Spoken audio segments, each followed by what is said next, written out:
Song. Hans Kelder, nice haircut by the way. Welcome to the studio. Thank you, Joe. It is time for Talk to the Hands. Now, do tell Hans Kelder, this is going to be, you've told me off air what we're talking about this morning, and I might be a little uncomfortable already, because I'm starting to assess, do I need to see a marriage counsellor? Yes, I want to talk about when should a couple see a marriage counsellor. All right, now this is an important question. So, what's the general guideline? Is there a rule of thumb? Well, what happens mostly is that people often come too late. So by the time I see them, they're fairly tense and fairly angry and fairly upset. And so the first session sometimes can be quite difficult. So they've left it a little bit too long. Most couples leave it too long. But I would say that if you've got recurring problems, quite a list of unresolved issues, or you're stuck in a rut, in other words, you're trying to work things out, but it just doesn't work, and it stays there inside, and if there's a slow build-up of resentment, then I would suggest that it'd be good to see a marriage counsellor. And the earlier you see a marriage counsellor, the quicker the issues can be resolved, and you get into a sort of a more loving relationship, which makes you both feel good about each other, and then you can journey on. So, okay, now this is raising a lot of questions for me. Hans, early in my marriage life, I offended my wife greatly, and good morning to you, babe, if you're listening. I suggested that we go to a marriage counsellor, not because we were having any dramas, but I saw it as a great, you know how you do preventative maintenance on your car? yes. And you get it serviced, even though the oil may not need changing, you still go and get it changed every 10,000 because it's just the right thing to do. I offended her horribly by suggesting that, because instantly she's asking, well, what's wrong? What's wrong with us? I said, no, there's nothing wrong. I just thought it was a good idea, but perhaps I didn't, lead up to it appropriately. That's very interesting, because most times when I get calls from guys, it's more or less that it's pretty bad. Okay. And the women tend to sort of want marriage counselling if it's half bad. In other words, they're just sort of stuck, and because they're more in tune with relationship issues, Indeed. they tend to ring up earlier and say, look, we've got these problems, let's go to a marriage counsellor, let's solve this so that we can get on with each other better. But guys tend to ring after the wife has nearly decided to leave. Wow. And they're going, okay, I actually don't want this marriage to break up. And so they'll ring up at that point. So there's a difference between, because actually it's about 50-50 actually, guys ringing up and women ringing up. That's interesting.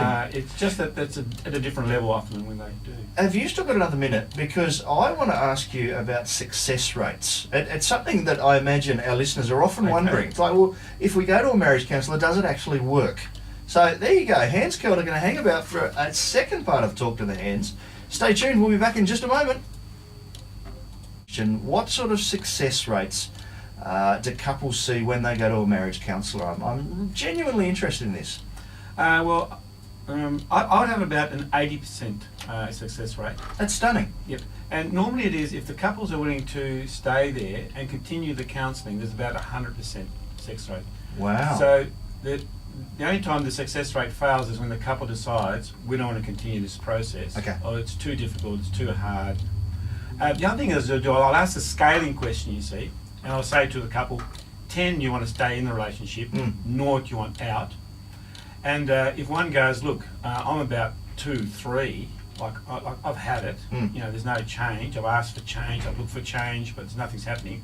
And the other person goes, look, I'm about 7, 8, I actually want the relationship to stay. Okay. You'll find that the person who's 7 and 8 will put a fair bit of energy into the relationship to make sure it's going, whereas the person who's at 2, 3 was a little bit tired.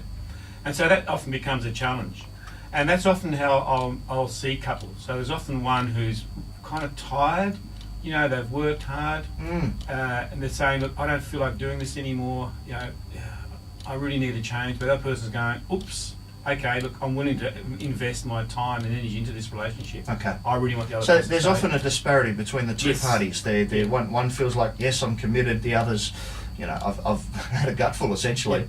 The way you even just said it there though indicates that the couple or the partner that wants to stay in it sometimes might not be aware that they are at that point where things are that bad. Yes, and that's often the guys actually. Yeah. And so what it is that the women have often said, look, this is not working too well, and what men tend to do is they tend to sort of brush it off a bit, or they'll hope that things will get better automatically. But if they're not picking up if the wife says, look, I think we should go to marriage counselling, they should say, yeah, let's do it. Mm. That'll save them a lot of trouble down the line, actually. All right. So there's the summary of this morning. Gentlemen, when the missus says, let's go to marriage counselling, your response? Let's do it. Let's do it. Hey, Hans, great to have you in the studio again today. Looking forward to catching up next week. But 80% success rate. Yep. That is fabulous. Yep. Well And done, you you. need- Well, the other thing is you need to go to a counsellor who says, I'm here to work on your marriage to make sure you two can stay together. Make sure if you go to a counsellor, you're on the same page as the counsellor. That's fairly important, actually. That is good. Thank you, Hans. Pleasure. We'll talk to you again next week. Okay. That is Talk to the Hands.